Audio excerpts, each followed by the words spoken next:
Alrighty, well, it is just about 7 o'clock. We are ready to get rolling here. Hello, everyone, and welcome. My name is Slater Rusa. I'm the Education Coordinator at the NH Audubon's Massabesic Center. This evening, I'm just going to start with a land acknowledgement. If I can change my slide, there it goes. So this presentation is streaming to you from our state headquarters in Concord, New Hampshire, which is located within the site of the ancient village of Pennacook in Indakina, which is the traditional homeland and waterways of the Abenaki, Pennacook, and Wabanaki peoples, both past and present. I would like to acknowledge and honor with gratitude the land and waterways and our ancestors, the Alnobak, or human beings who have stewarded Indakina throughout the generations for thousands of years.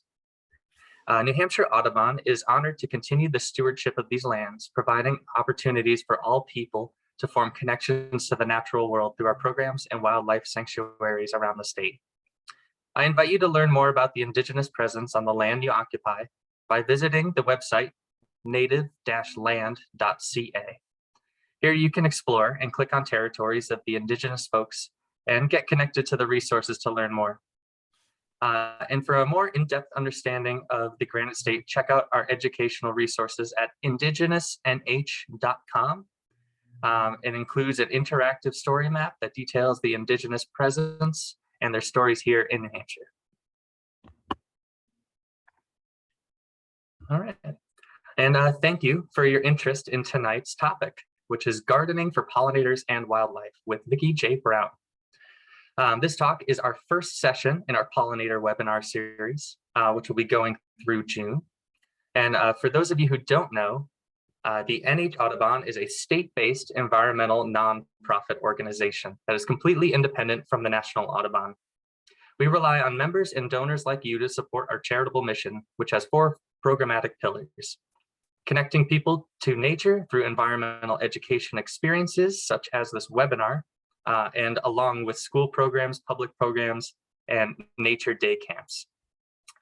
We also research and conserve species in peril, including raptors, small birds, and pollinators. Manage about 10,000 acres of wildlife sanctuaries throughout the state for habitat and recreation. And we advocate for sound environmental policy in the New Hampshire State Legislature. I am able to be here today because of donors and members like you.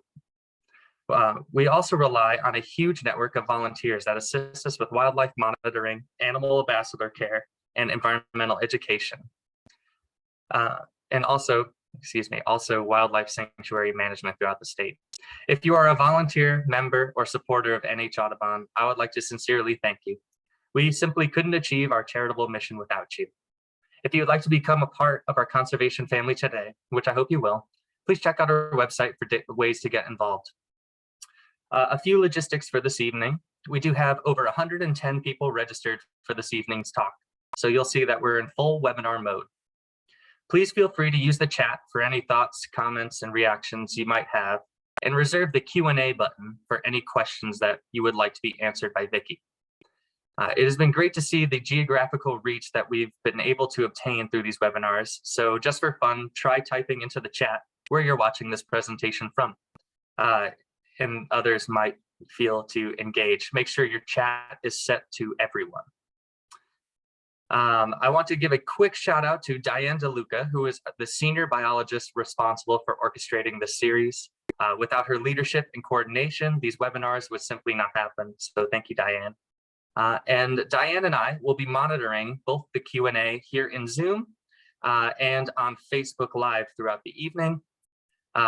The parameters of the Q&A on Zoom have been set, so all attendees can upvote the questions that they would like to see answered. In the event that we have more questions than we have time to answer, this process helps us hone in on what questions we should focus on. That said, don't be shy about asking questions. It's always the best way to learn something new. So without further ado, I'm going to hand it over to Diane to introduce this evening's presenter. Thanks, Slater. And I'd like to give a big shout out to Slater for co-hosting tonight. He has a busy day tomorrow, coordinating the Earth Day at the Massachusetts Center. So if any of you are interested in coming out for that, please do. Please do. So I'd like to thank you all for joining us on this Earth Day of 2022. It's exciting to have a presentation tonight on Earth Day and to have you join us. And we are very pleased to have Vicki Brown as our first presenter in this new Pollinator series for 2022. And Vicki will be sharing her expertise on how to make Earth Day every day in your yard by taking steps to create spaces that are pollinator and wildlife friendly. Vicki is a marketer, naturalist, New Hampshire Natural Resources Steward, co-founder of Pollinator Pathways New Hampshire, and a Speaking for Wildlife volunteer. And she works tirelessly to foster stewardship for pollinators and wildlife throughout New Hampshire and beyond. And I would personally like to thank Vicki for her support of New Hampshire Audubon and our pollinator webinars. This is the third year in a row that Vicki has shared her tremendous knowledge with us, and we are very grateful. So many thanks, Vicki. You're welcome. So, welcome everyone. It's Earth Day. I hope that everyone has gotten outside and enjoyed the good weather. And it's wonderful to see so many people across New Hampshire from so many different places, and even someone from Michigan. Thank you so much for joining us. So today's presentation is all about not just Earth Day, but how to basically support our wildlife, specifically pollinators, birds, and others, not just to enable them to survive, but really to help them to thrive. So we're going to talk about some ways to do that today based on personal experience, based on science. And I want to thank New Hampshire Audubon for putting on this series for the third year in a row. It's been fantastic to see a wide variety of extremely talented and knowledgeable experts. And you can actually see the past 2-year programs on the YouTube channel of New Hampshire Audubon. And I hope that Diane doesn't mind me mentioning that we have incredible speakers coming up after me. We have a hummingbird presentation coming up next week. And in October, New Hampshire Audubon is so pleased to have Doug Tallamy on as well. So he's a personal hero of mine. So I'm delighted to see Doug Tallamy is going to be speaking for New Hampshire Audubon. It's going to be awesome. So I'd like to start with a story about a chickadee and how I came to be doing this work over the last 5 years. And while I tell that story, I'd like to ask you if you could share with me what wildlife you most want to see on your property. Slater's going to show a little poll, and I know you want to see birds because you're with New Hampshire Audubon, so clearly you're interested in birds and in pollinators, but what other animals are you interested in seeing? So while Slater puts that poll up, I'll start with the story. So the black-capped chickadee typically has about 5 birds in a typical nest. And when I was learning how to attract hummingbirds to the yard in a natural way, I took a course through Mass Audubon, which taught me a very interesting fact about chickadees that changed my whole perspective and my understanding of the ecological connections. Specifically, black-capped chickadee parents are very fastidious and very resourceful about feeding their chicks, just as all birds are. And a study that was done by Doug Tallamy and his PhD student showed that they bring 1 caterpillar to the nest every few minutes. And that means that they bring 25 to 40 caterpillars there each hour. Now, considering that they have to work all day long from dawn to dusk, that's say 6 a.m. to 8 p.m., 14 hours, multiply that out, and you end up with 350 to 750 caterpillars, 350 to 570 caterpillars in a day. And then there's the 16 to 18 days that they're in the nest. All told, these 2 parents are bringing in between 6,000 and 9,000 caterpillars just to fledge 5 chicks. And then those fledglings need more caterpillars. So this actually stunned me so much that I went home to my husband and said, I don't even think we can sustain a single bird nest in our yard. I don't think we have that many caterpillars. And that started me down the path of becoming a natural resources steward. Every state has a naturalist program like that, and learning about this and learning and understanding how we could make sure that our habitat, our yard, was good habitat, and more than just enabling them to survive, but also to thrive. If you don't have the right habitat, you won't be able to sustain populations of birds like the chickadee. So I guess since the poll didn't go up, if you want to put it in the chat, you could share which wildlife you most want to see. I will be spending a fair amount of time on birds and on pollinators. And so we'll also cover other wildlife because, as you well know, it's a food web out there. The sun provides the energy to plants. The insects are the ones that are able to take the energy from plants. So insects and pollinators are critical to that food web. Birds eat insects, and then so on.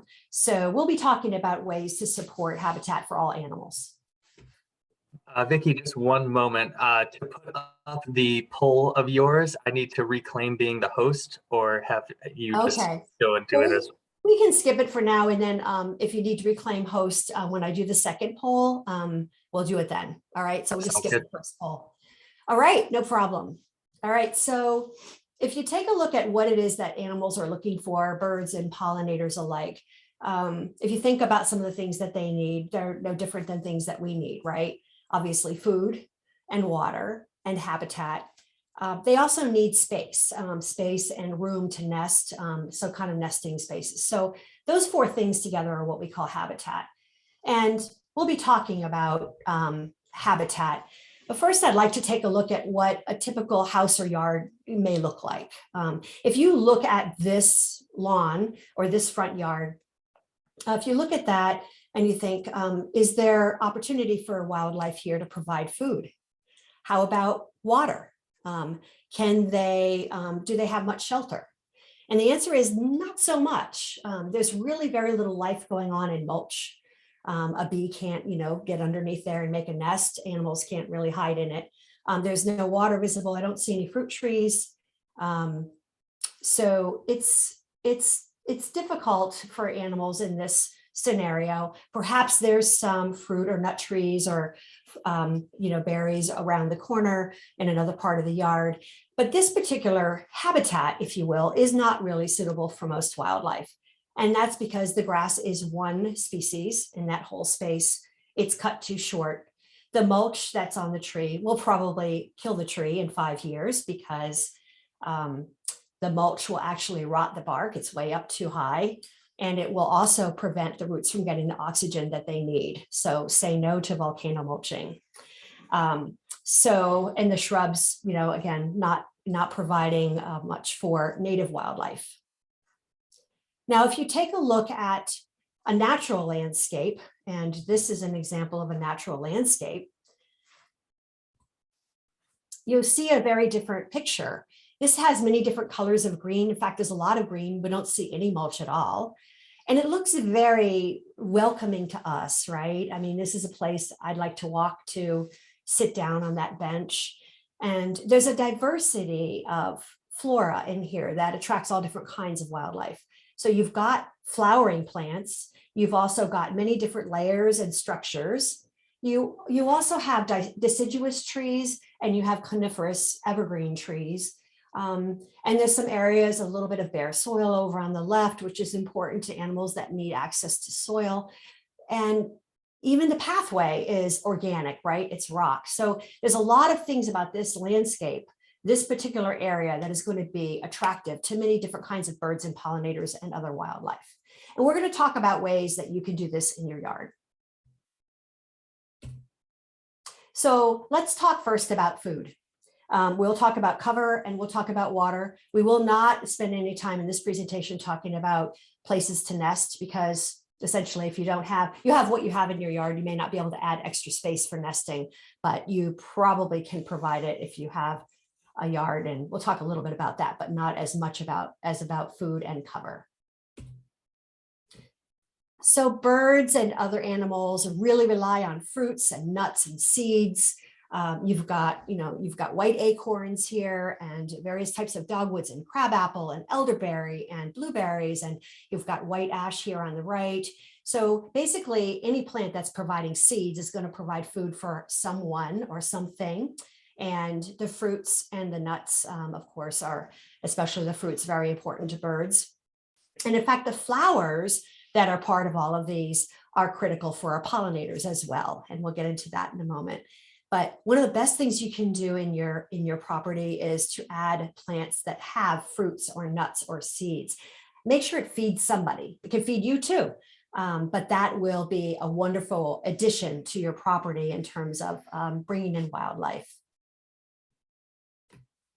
So what about pollinators? In New Hampshire, we have seven different types of pollinators: bees, butterflies, moths, wasps, beetles, which include our firefly, flies, and the hummingbird.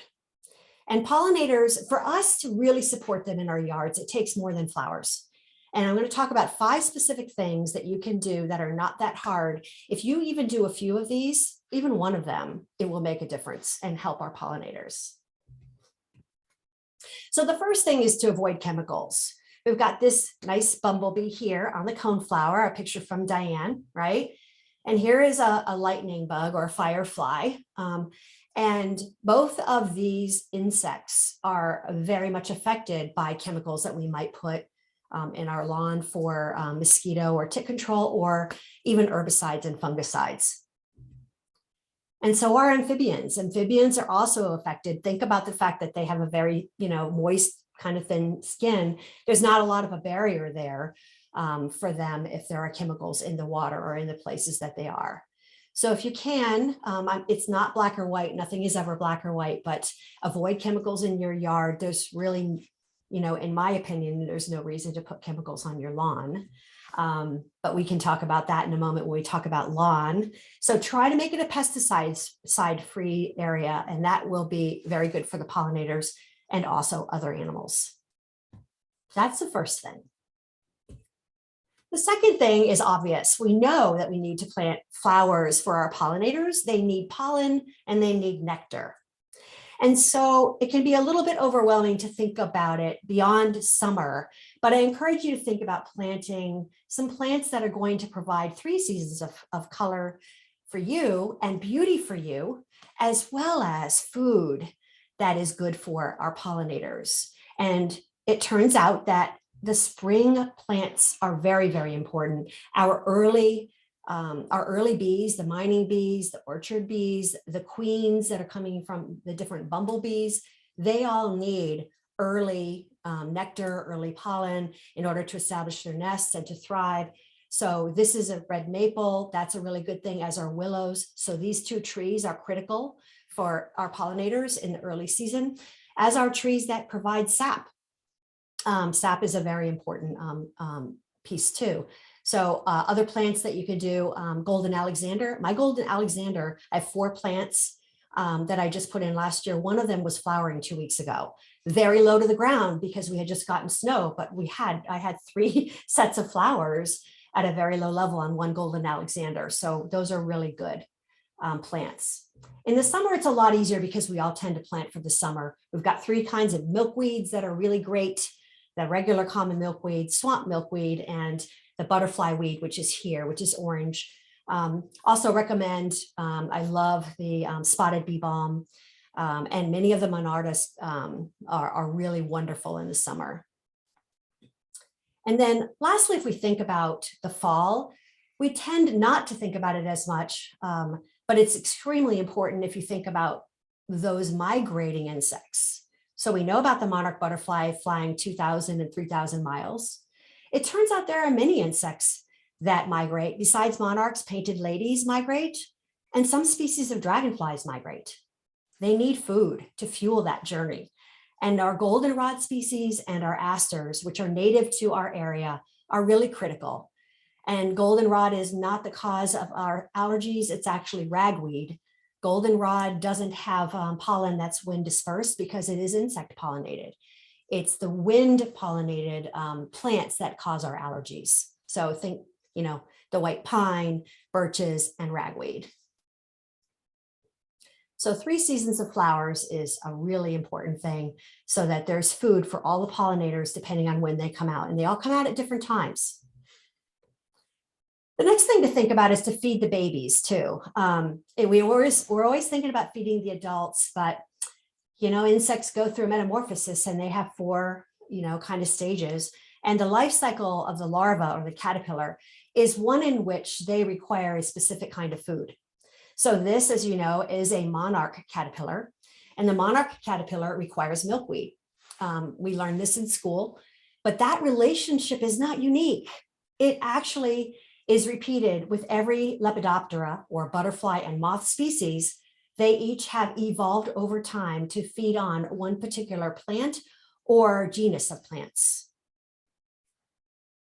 So an example would be the black swallowtail caterpillar, which requires golden Alexanders or things in that family, which include parsley, dill, and fennel. On the right, this whitish caterpillar with hairs is the hickory tussock moth caterpillar. And as you can guess from the name, hickory tussock moth, it requires hickory as its host plant. Host plant meaning the plant that is required by that insect. And we need these host plants on our properties, in our yards, in order to have the adult butterflies and moths. So if you always hear, plant it and they will come. Studies and other ecologists who've done work like Doug Tallamy have shown, if you plant it, the caterpillar shows up and then the butterfly shows up. I think there's only one species on an oak that Doug Tallamy is still waiting to see that hasn't arrived yet, out of many, as you'll hear. So if you add native plants, it's not just for the caterpillars and the butterflies and moths that they become, it's also for the bees. It turns out, and this is relatively new science in the last 10 years, that there are many specialist bees, and they require certain plants just like the caterpillars do. They have evolved with them over time, and they must have that plant to survive, right? So we're in the early spring ephemeral time, and spring beauties are just out in southern New Hampshire. There is a specific bee for the spring beauty. It's a spring beauty bee. I think it's an Andrena species, and it has to have the spring beauty. And it turns out that a good percentage of our bees are specialists in that they require either the pollen or the nectar from a particular, usually the pollen, because it's what they're feeding their babies, has to be from a particular plant. So that's just kind of mind-blowing to me to realize those connections, So you may say to me, well, okay, that's nice. I can add a couple of native plants, but is it really that necessary? And that's a very fair question. I asked that myself, to be honest. If you want to have this really beautiful moth, which is a native moth, or any of the other 133 species of butterflies we have in the state, or 2,200 moths and their caterpillars, you won't get them if you have the Kosa dogwood, because there's not a single species of Lepidoptera that actually can eat that plant. However, if you have a native dogwood, like the flowering dogwood that's native to our area, it's called Cornus florida. If you have that, 117 different species of butterflies and moths can use that as a host plant. To me, that is absolutely shocking.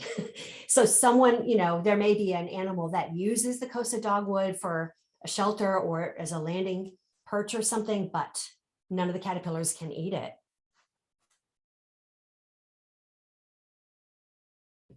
And in fact, it turns out, based on research from several people, that there are some trees, some species of plants that are specifically better in terms of the number of butterflies and moths they support at the caterpillar stage. And I put the list up here from Doug Tallamy primarily that shows you that an oak has over 500 species of Lepidoptera. Remember the dogwood I showed you was 117. So here's 5 species, which are broad species. So it's a lot of different, all the oaks, right? Provide amazing food for an amazing number of caterpillars, both butterflies and moths.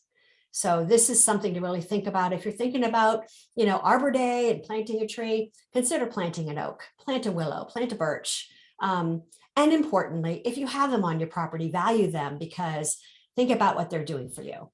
And if you are concerned that, oh, well, I'm going to have too many caterpillars, well, just remember those caterpillars are going to turn into beautiful butterflies, and most of them are going to get eaten by the birds. And that's a good thing.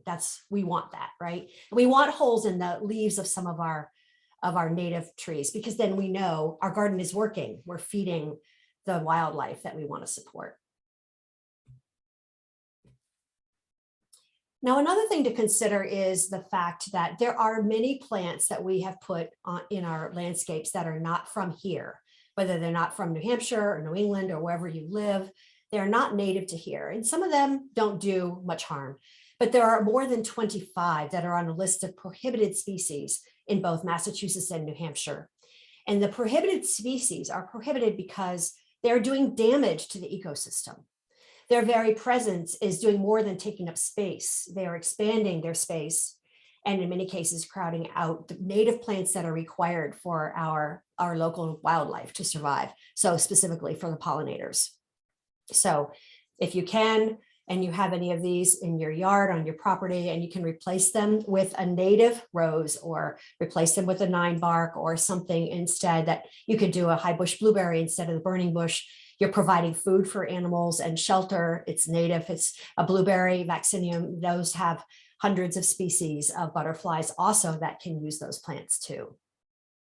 And unfortunately, a multiflora rose can produce 500,000 seeds in one season. So if you get rid of it, it may be a while that you're getting rid of the babies, but hopefully over time, you will have the native plants there in place of it. If you're wondering what some of those species are and you'd like to become familiar with them, do a Google search for New Hampshire invasive plants. There's many resources from UNH Extension and from the Department of Agriculture online. You can also request this booklet. It's a really great booklet talking about all the upland species that are prohibited. Your Conservation Commission or your local county conservation district probably has copies of these. Ask them, or you can order some copies for your town or yourself directly from the New Hampshire Department of Agriculture. And this gets updated regularly. And lastly, if you're going to be buying plants or seeds, something to consider, we don't think about this a lot, but the way that we grow a lot of our plants, especially in agriculture, we use a lot of chemicals. And many of the plants that you buy at a big box store, for example, may be treated with something called a neonicotinoid. We say neonic for short. And a neonicotinoid actually is a very dangerous chemical because it's not just something that is on the surface. It is systemic, meaning they treat seeds with it. And then as the plant grows, that chemical remains in the plant and continues in the flowers and in the fruit. And Xerces Society, which is a society about pollinators and all invertebrates, has a study that you can look at that talks about how it can kill bees. abcbirds.org has a great little video, a 1-minute video that shows how it actually can not only impact, but also kill songbirds. Pretty scary stuff. So if you're going to go to the trouble to attract pollinators, please make sure that the plants that you're giving them are not going to harm them. Even if it doesn't kill them, it can affect their reproduction. So Prairie Moon Nursery in the Midwest is completely neonic free in all of their seeds and plants. The Wild Seed Project, Native Plant Trust, many of our native plant societies and nurseries are neonic free. When you go to any place to buy a plant and you think that any pollinator might use it, please ask the nursery if they have been treated with neonics. They should know. If they hesitate and they don't know, I would recommend taking your business elsewhere, because if they don't know, then chances are that it probably has been used, and I don't want to take the chance. That's my choice. So the story of the chickadee, from my point of view, is you do some of these things and you're going to be able to sustain not just a nest of chickadees, but a nest of tufted titmouse and woodpeckers and all the other animals that require these wonderful little packets of protein to feed their babies. You're going to have lots of caterpillars and you're going to have lots of birds. So I'd like to stop for a moment after talking about the pollinators and the birds and talking about some of their food sources, and ask if there are any questions in the Q&A that I can answer at this point.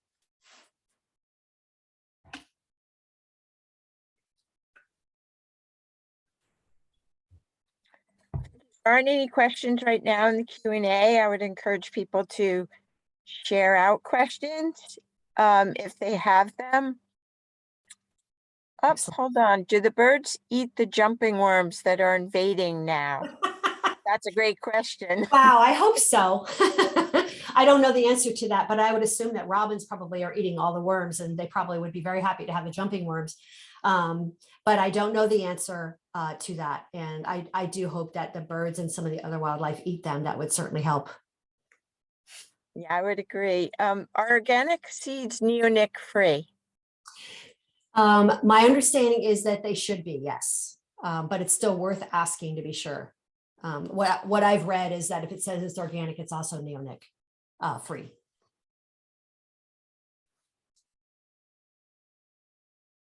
All right.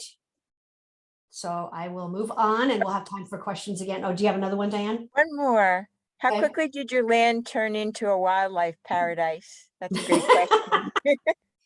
It's still not, but I tell you, every year my husband and I see more birds in the yard, and we see frogs in our lawn.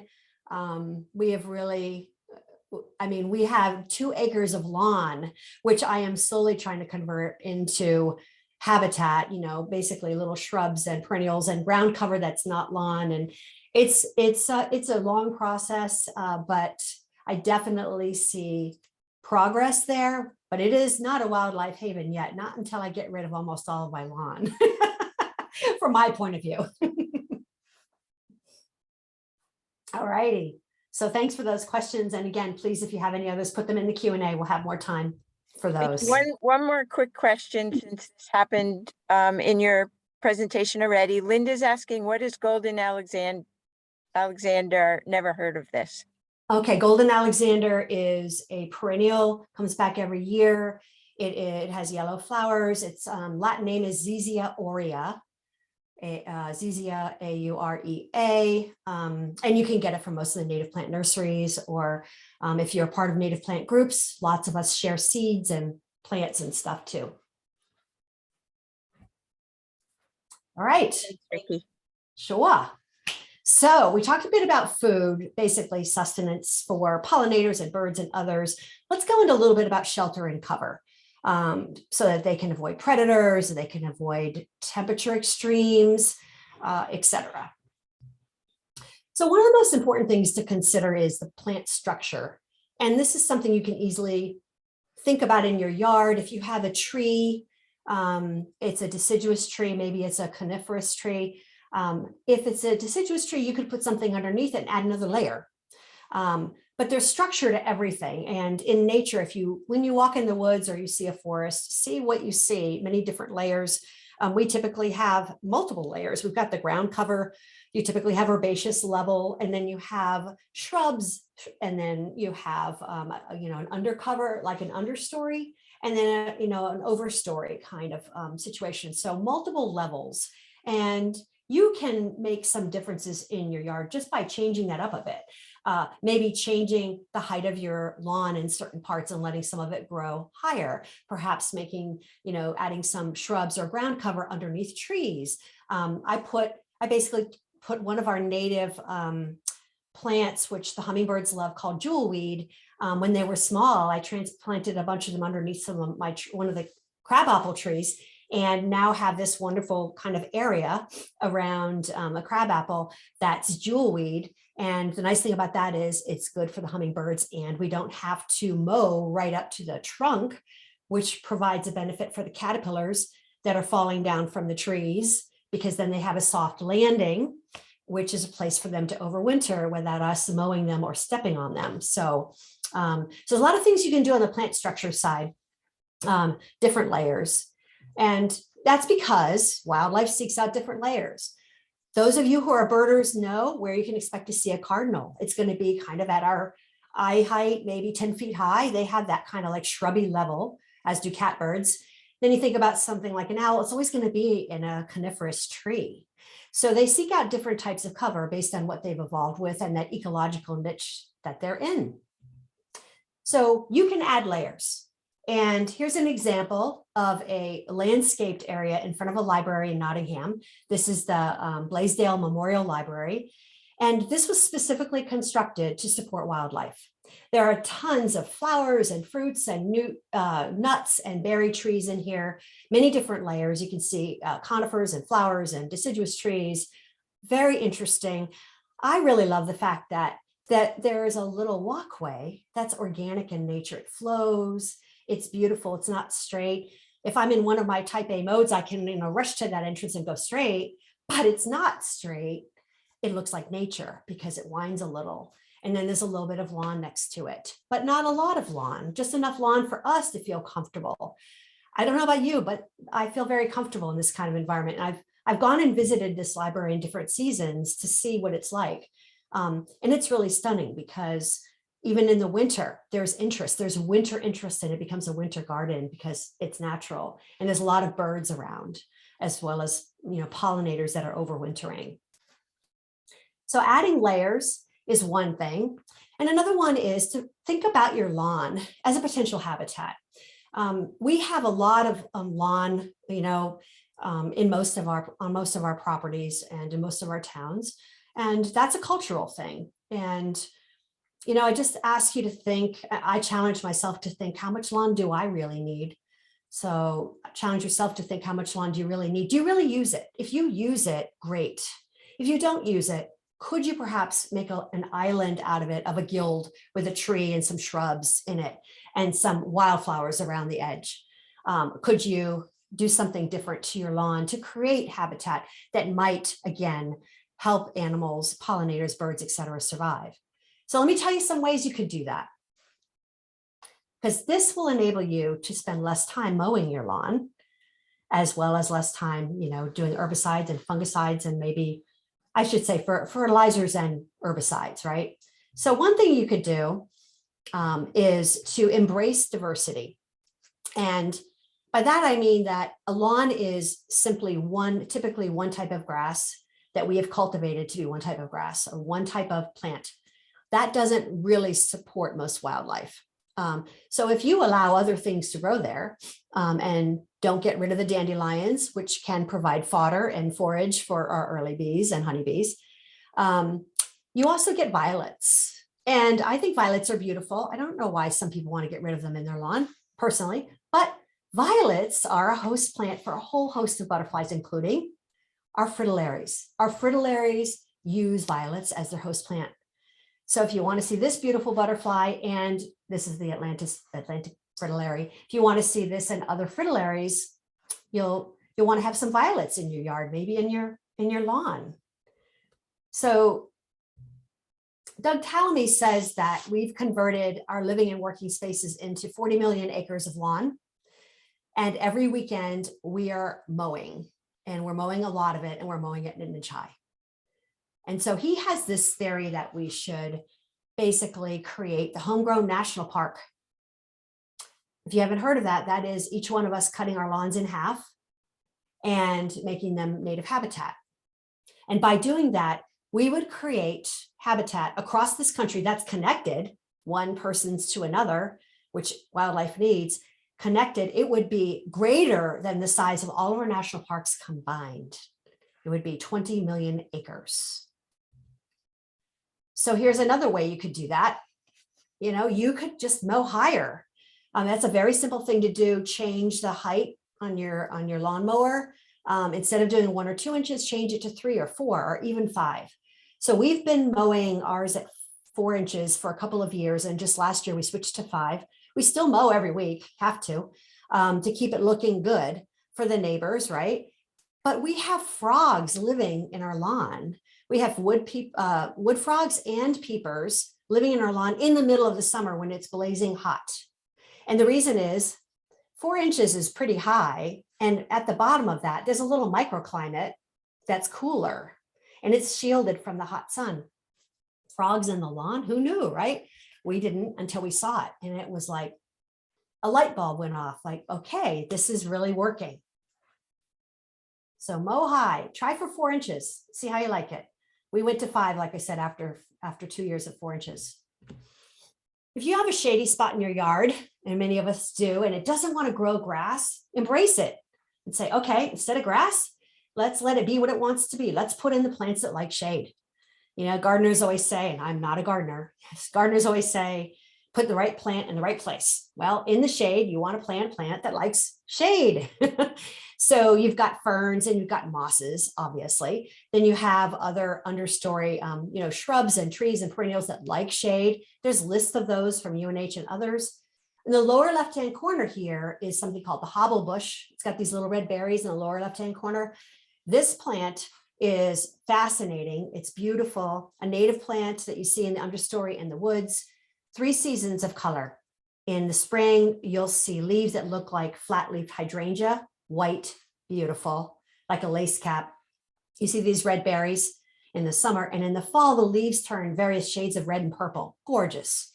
So you can create a really nice little habitat in a shady area just by planting the plants that like to be there. And of course, you can plant, a pollinator garden, a specific area, and make it, add a flower bed. UNH recommends a 4 foot by 4 foot space or 6 foot by 6 foot space. And think about a wide range of flowers that are similar in type. You see here, similar types of flowers bunched together. It looks kind of natural. And it is really important for the pollinators that are collecting the pollen or the nectar. They can easily go from plant to plant and they don't have to fly 200 yards, a quarter of a mile. Most insects, the smaller the bee is, for example, the shorter the distance that they will fly from where they are nesting and from where they are provisioning the nest for their young. So a bumblebee will, go a quarter of a mile. They've been known to go as far as a mile, but typically don't because they use way too much energy. But the bumblebee are the biggest bees. All the other bees, think about, 100 foot, 100 yards as the perimeter around which they're going to nest, and they're going to want food in that space.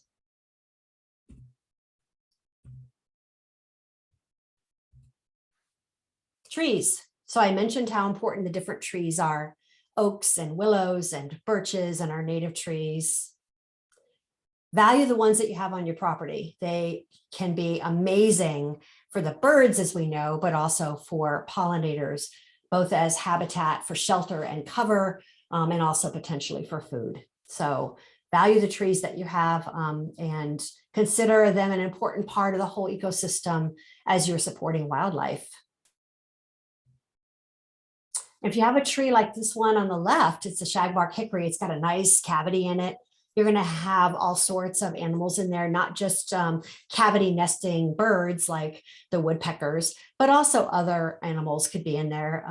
We were walking with a friend in Salem, Wyndham area a couple of years ago, and in a not very far from a populated area, we saw fisher babies in a cavity in a tree. So cavities can be used for all sorts of animals. And if you look at this tree in particular, the shagbark hickory, I love the fact that underneath the bark, because it is shaggy, bats will roost there during the day in the summer.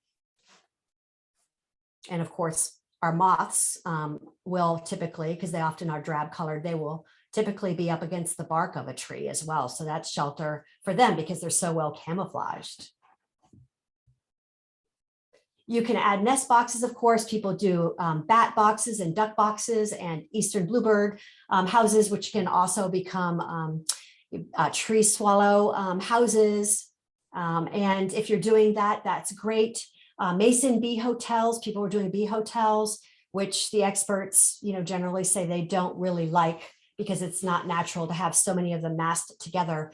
Just think about, make sure that you're a good landlord, or I guess I would say almost a parent, in taking care of the babies and taking care of the animals there. You will need to do some things to kind of make sure that the animals remain healthy and safe from pathogens and even predators. This is some people in the Natural Resources Stewards class, and they're planting a log. Yes, planting a log, basically burying a log that fell down in the soil to create habitat for red-backed salamanders in the upper right and other animals that need the moist area. So you'll have a lot of salamanders in the woods underneath logs. So why shouldn't we provide that habitat in our own yards? Why not, right? And what's interesting is that this decaying wood is a very important source of organic matter in your yard and will provide nutrition and essentially good soil for things in the future in your yard. And there's a lot more life in a downed tree, a dead tree, than there is in a live tree, because there's a lot of additional species of insects that will use a dead tree to decompose it, for example. So you can plant a log. You can also feel free to feel comfortable about not getting rid of your brush pile. Having a brush pile on your property is a really good way to provide habitat for some things that need that kind of shelter. And in fact, this is a way to provide nesting habitat for one of my favorite birds. The white-throated sparrow builds its nest in brush piles like this, ones that are found in nature and ones that we might create. They take advantage of that. So having a brush pile is not so bad. Don't feel guilty if you don't burn your brush pile or get rid of it. I have a rule of thumb to keep every bit of organic matter from our property on our property. I don't get rid of any leaves. I don't get rid of any wood. If we cut down the invasive autumn olive, we are chipping it and we are using that, for a pathway in a meadow or something, but basically keeping all the organic matter on our property. Because it's valuable. Why go and buy mulch when I can create it myself with stuff that's already here? Leaving the leaves is, you may have heard of this as an option, and we're not saying leave it on your lawn, of course, but try to leave that organic matter on your property in your wild areas, if you have them, or in your garden, maybe tucked underneath your shrubs. Think about tucking in your garden in the fall and putting those things underneath shrubs and in your perennial beds. Again, it's natural. They will decompose and they'll provide great nutrition naturally to your soil. You won't need to provide and add fertilizer.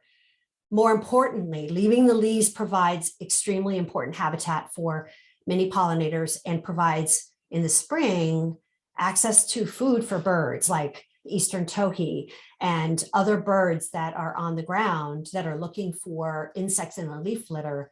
They are using this kind of area to feed.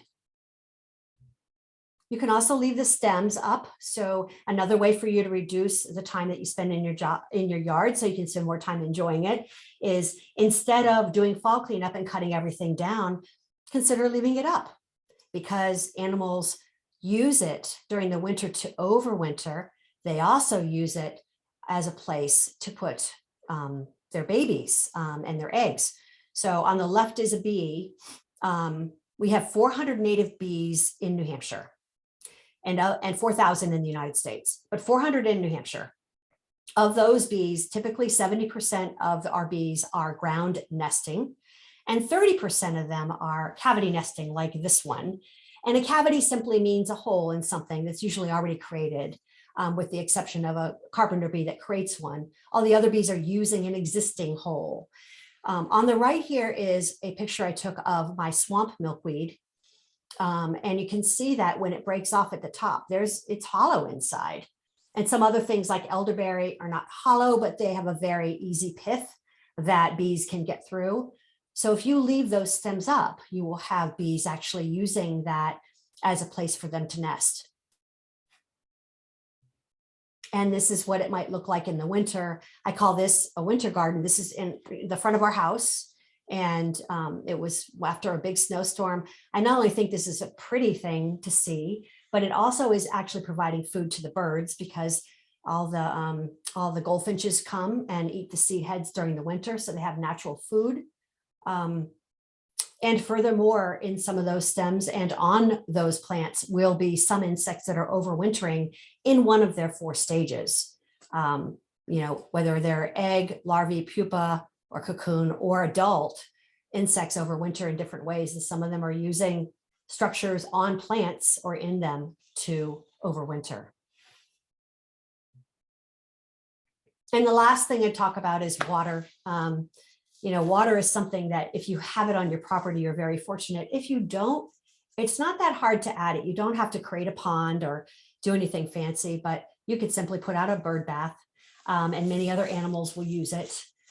If you might want to put a rock in it so that the insects have access to it. If it's too deep, they obviously can't access the water, but just simply clean it out every couple of days to prevent mosquito larvae from hatching, and also to keep it clean so it's healthy water for the birds. So I'm going to stop at this moment again and see if there are any other questions I might be able to answer at this point. Hi, Vicki. Yes, there are a few. Best support birds, plants specifically for birds or insects? I'm sorry, say that again. Do you best support birds? Do you plant specifically for birds or insects? That's a very good question. I would say you can think about what kind of birds you want to bring in. And depending on the birds, there might be different plants that you know that they particularly like to eat, but I would do a little of both. I would say, yeah, maybe if I got a wet area, put a winterberry or a few winterberries in there. So there's those really nice berries. I would definitely make sure that I've got some native plants that are going to support caterpillars, because you have to have those, little nuggets of protein that are soft that the parents can shove down the throats of the babies. You need to have that for almost every single species needs that. So make sure you've got some trees and shrubs and native grasses and things that are going to support caterpillars, so you have enough to feed the baby so you can continue the population. So I would do a little bit of both. Great. So Jessica asks, will you repeat the name of the library landscaped for pollinators? Oh yeah. So it was Landscape for Pollinators, Birds and Wildlife. And it's in Nottingham, New Hampshire, and it's called the Blaisdell Memorial Library. Great, thanks. So Liz shared out, unfortunately, violets and clover attract woodchucks. Do you have any thoughts on that? That something about woodchucks, you sort of cut out, sorry. Unfortunately, violets and clover attract woodchucks. Do you have any thoughts on that? I think everything attracts woodchucks. Anything green they'll eat, right? I mean, so my theory is, if we are gardening for wildlife and we want to support birds and pollinators, we're going to be supporting other animals as well, because they're just going to be there. So if you are a gardener and you are doing native plants, or you're doing a garden, we kind of have to plant extra to share, right? Or you have to enclose an area you don't want them to access, and just make sure that if you have a particular area, you protect it. The monarch gardener in Ipswich, Mass, actually, when she has seedlings, she takes little soda bottles and cuts off the top and puts them over a seedling, so that the rabbits and woodchucks don't get them when they're small, so they have a chance to build a good enough root base that when they do get eaten, they can come back. So there's things that you can do, enclose the area, plant more, know that they're going to eat some things. Deer are a problem as well. And this past year, a friend of mine was telling me that they were eating her holly. And holly is one of those things that you don't think of a deer eating, but it was a bad year for those deer, and they were desperate. And when they're desperate, they'll eat anything. Thanks, Vicki. Some great ideas. Juliana asked, do you shred any leaves for your gardens, or do you leave them whole? That's a good question. I usually just leave them whole. I know that if you have a lot of oaks and a lot of oak leaves, if it gets above 6 inches, it takes longer for them to decompose, and people may have trouble with those. But here's why I don't shred anything, because many of our biggest moths, the Saturniidae moths and others, they make cocoons that look exactly like a dried up, curled up leaf. And we don't know, when we're picking these things up and bagging them, if we put them in compost or if we shred them, we don't know how many insects we're actually shredding by accident. So I'm just like, it's kind of like the subhead to the book that I love that says, follow nature's lead. Nature doesn't shred leaves. They take care of themselves. They just decompose naturally. So that's what I'm trying to do. That's what I would recommend, is not shredding them. Thanks, Vicki. That's great. I'm getting a few questions about that in the chat also. And so someone was asking about whether you can rake your leaves up into a pile.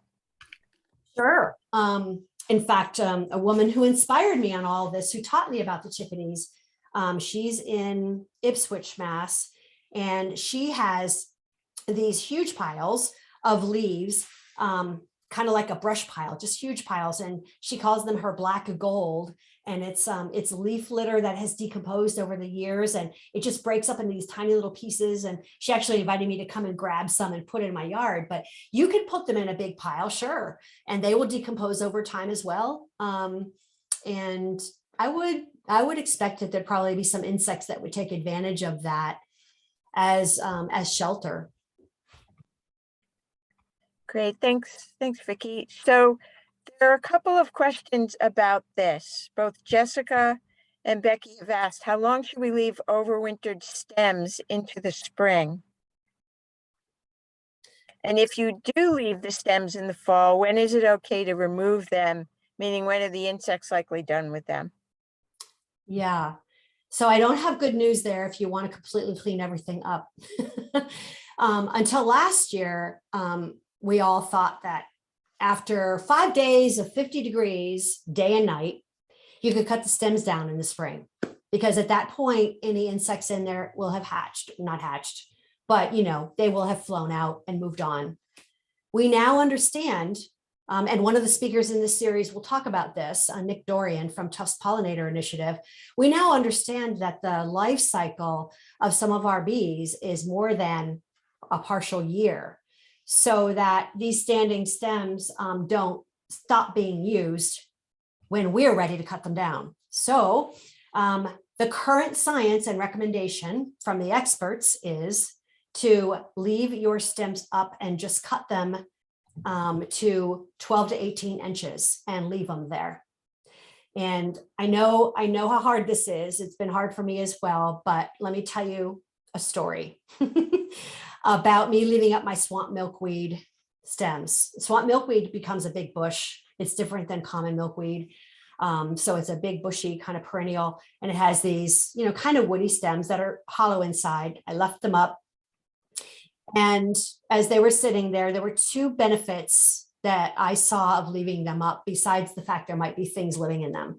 Number one, because the woody stems were coming up around the new growth, the rabbits couldn't eat the new growth of the swamp milkweed. And the rabbits were eating my milkweed, by the way. I know people say that they don't, but they do. They cut it and they come back the next day and they eat it. So the rabbits wouldn't eat it because they couldn't get at it. And they're very opportunistic eaters. They only eat what's easy. They would only eat the things on the outside of my perennial garden, for example. So that's one reason. You might be actually protecting the new growth. And again, nature does that, right? The second reason is last year, while I was sitting on my front porch enjoying the little pollinator area, I saw a female Baltimore Oriole come to the swamp milkweed. And she was in there a little bit.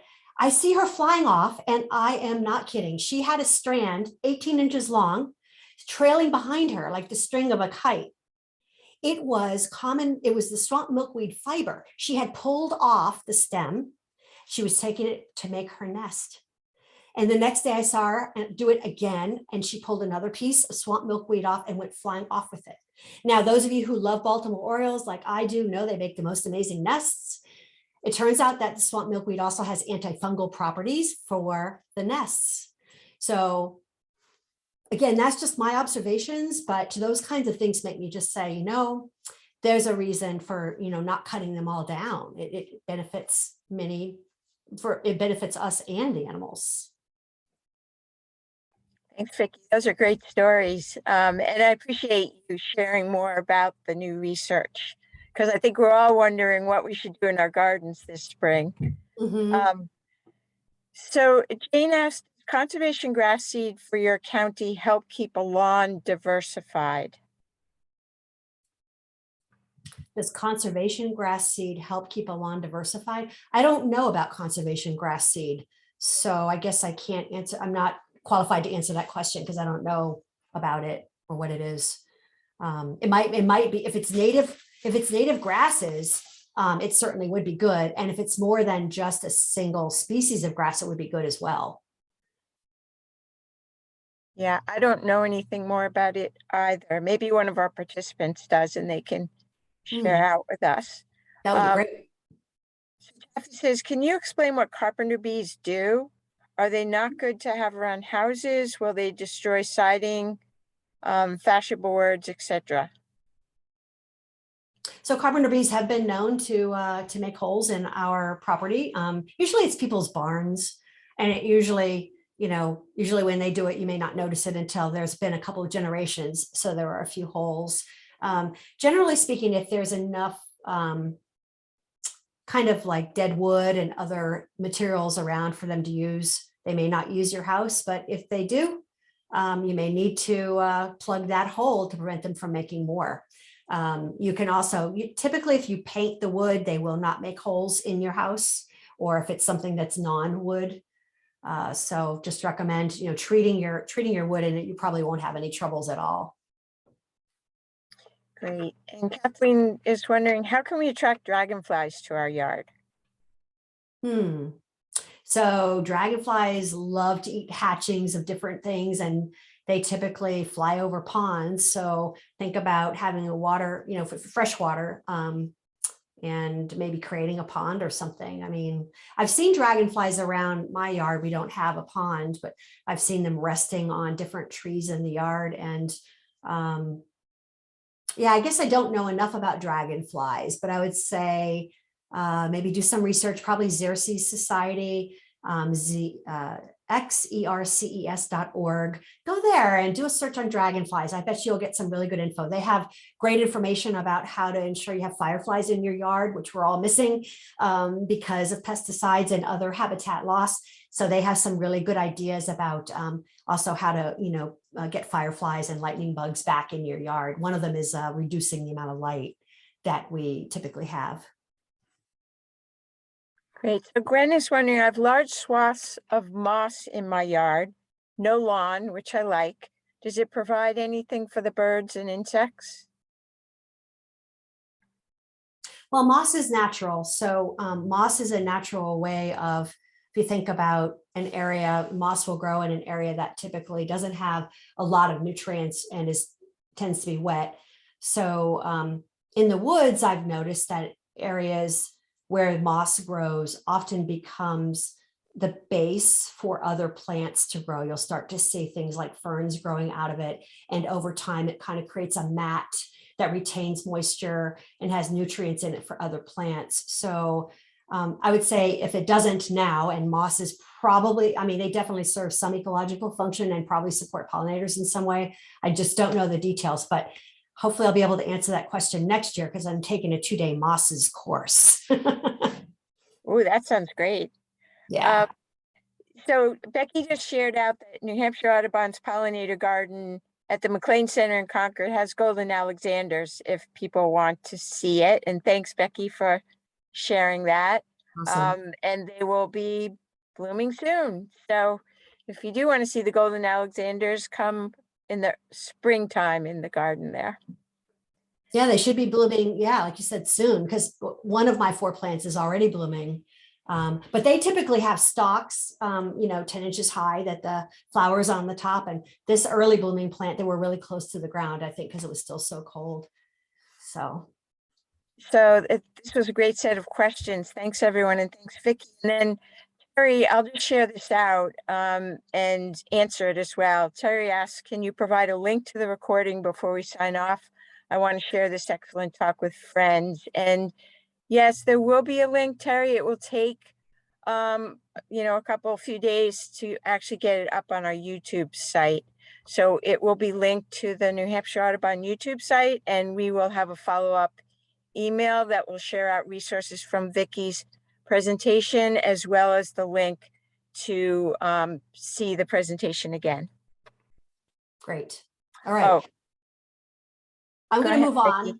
I'm going to move on. I want to show you an example before and after, because everybody always wants to see, okay, so how does this look in real life? So here's an example in Manchester. This building, the people in the building, none of the employees ever used this area that was meant to be kind of a, a break area, lunch area, whatever. It's not terribly inviting, right? To us or to wildlife. Obviously, there's some grassy area there that some animals could use and some flowers. So they basically worked with some master gardeners who are volunteers like I am. And they worked with using a book that I'm going to be, offering as part of our drawing later. And in this book, they basically have some models for about 12 different kind of areas that you could build that would have different layers and structures and which plants to use, etc. So they looked at this and they created a new area. So here's before and here's after. That's a pin cherry tree in the middle.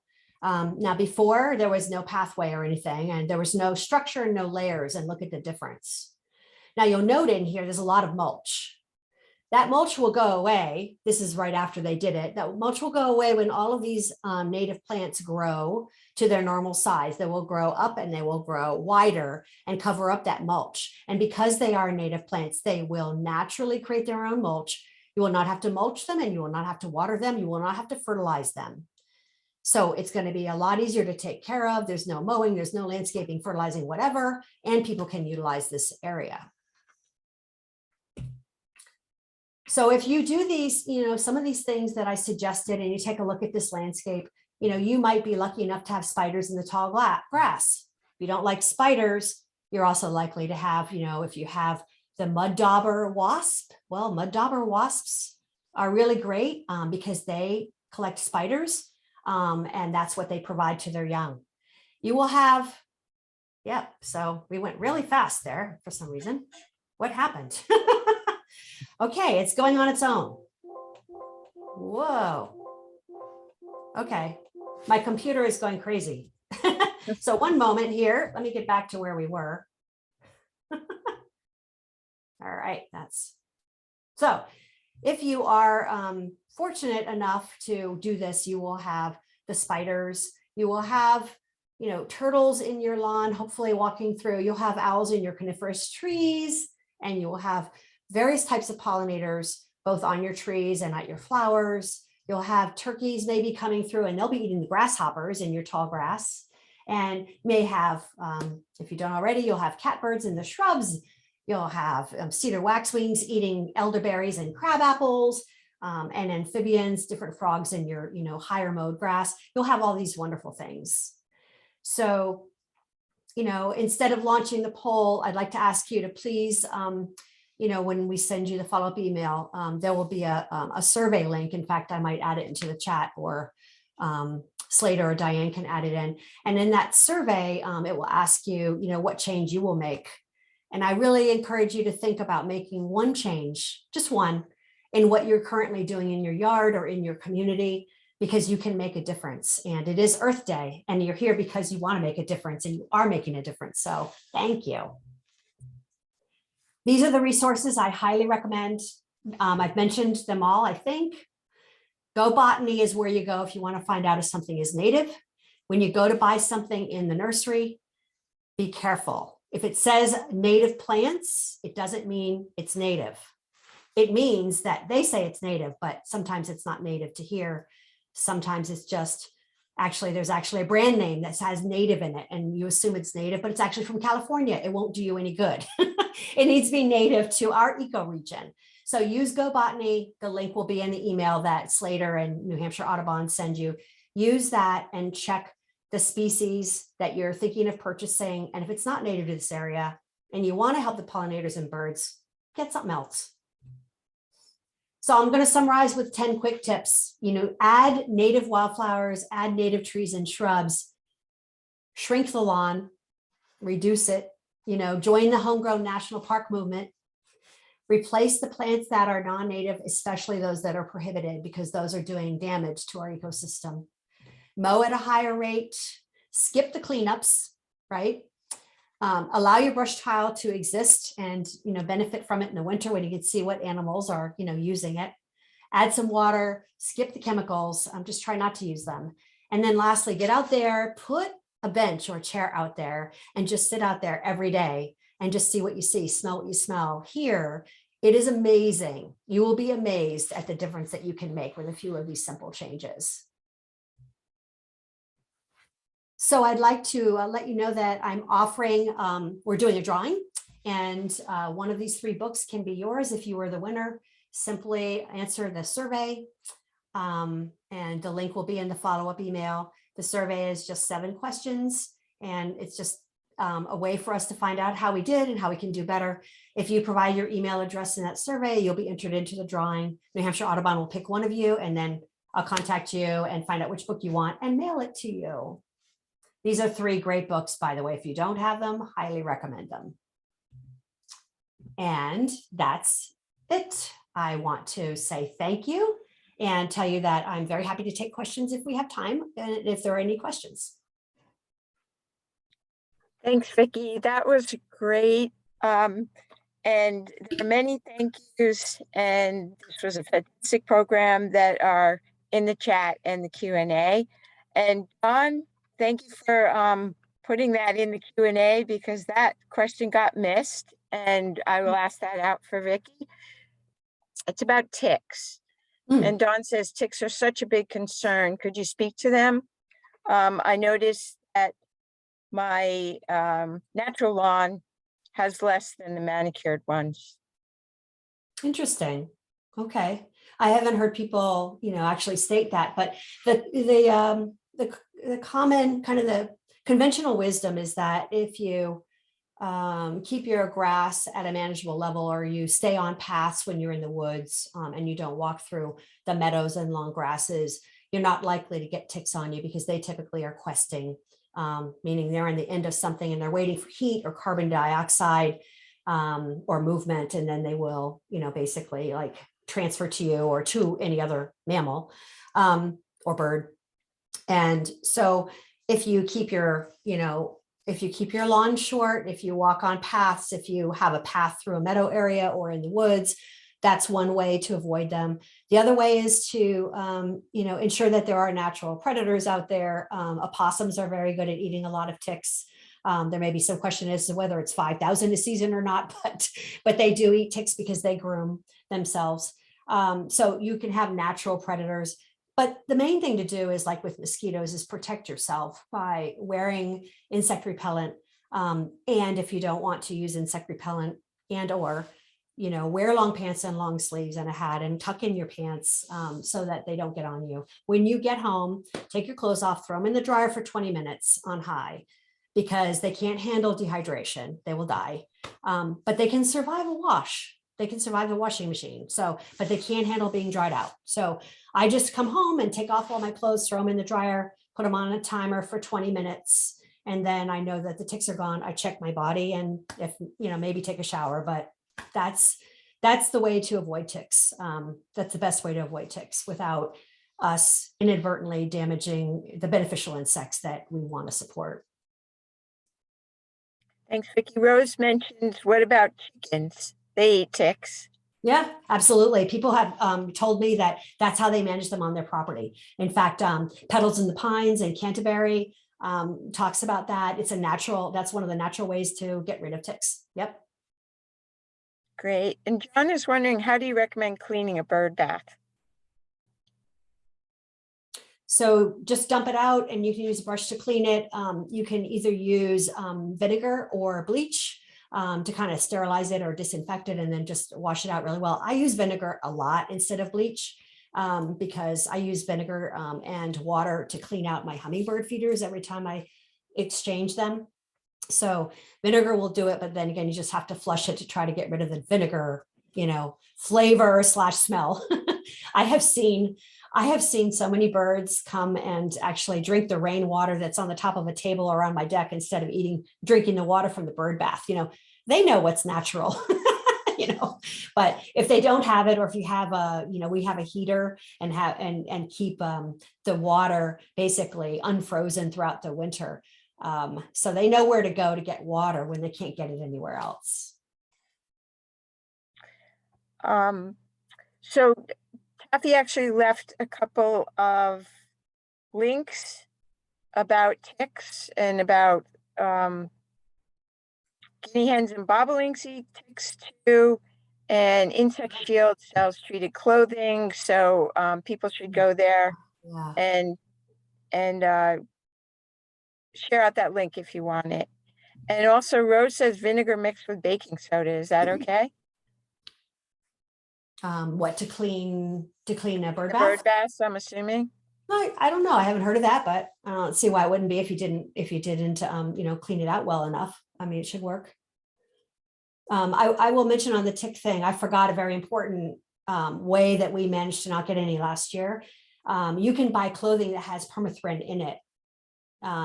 And you can buy them and they last for a couple of years and 150 washings, or you can get the permethrin in a can or a spray can, and you can actually spray your own clothes. So I did socks and a hat and 2 sets of tops and bottoms for my husband and myself last year that lasted all summer. And we never found a tick on us. So I think it worked.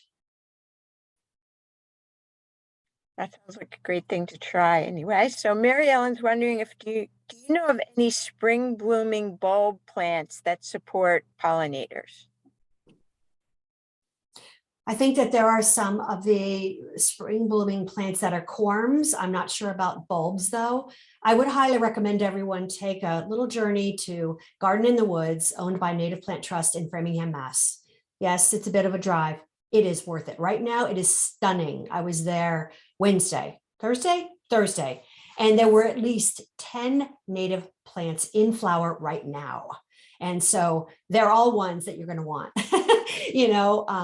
from bloodroot to, of course, they're ahead of us, right? Because they're mass, but bloodroot to trout lily to, oh my, it was just amazing. So beautiful. So I don't know if there are bulbs or not, but if they're perennials and they come back again, which they are, does it have to be a bulb?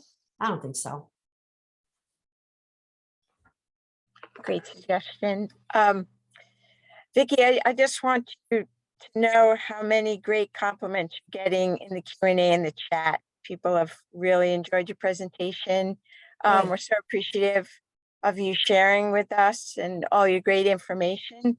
And I will just share before Slater comes back up to kind of wrap it up, so you have a face instead of just a voice. I would just like to share that as has already been mentioned, that there are a number of other pollinator webinars coming up.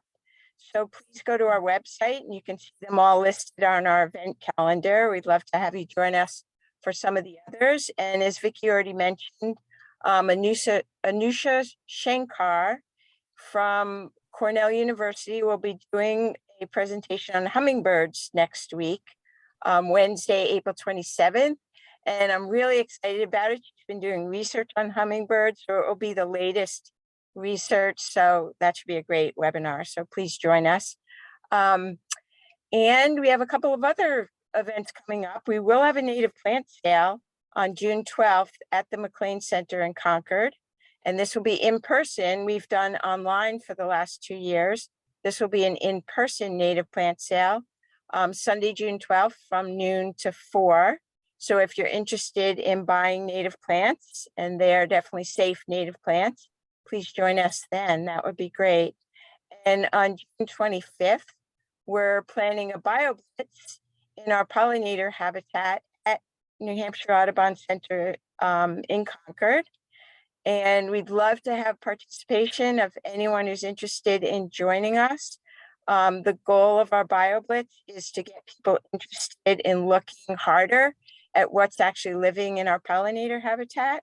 And the week before we have the BioBlitz, we'll actually have a webinar series, a webinar presentation from Mark Nutter, and he'll talk about iNaturalist and how we will use it in our BioBlitz program on Saturday. So please join us for that as well. We are also going to have a series of family programs at the McLean Center Pollinator Garden starting on May 14th, and they will go every month through the fall. And they're family-friendly pollinator presentations outside in the garden. So we'd love to have you join us for those as well. And Slater, if you're there and you want to just wrap it up, that would be great. Sure thing. Thank you, Vicki. That was an amazing talk. Really enjoyed that. And thank you, Diane, for putting this all together. To add on to your list of events coming up, I'd also like to mention that the Massabizic Center in Auburn is having their Earth Day celebration tomorrow. It's going on all day from 10 o'clock a.m. to 4 o'clock p.m. And is including Master Gardener demos, and everybody who joins in gets a sapling to take home to plant in their own yard as well. So maybe you could start off your garden with that. Other than that, thank you so much for joining us this evening. And hopefully we will see you again at a webinar soon. Have a wonderful evening, everyone. Happy Earth Day, everyone. Yes, indeed. Yes. Happy Earth Day. Happy Earth Day. Thanks, Vicki. Thank you, everyone. Bye.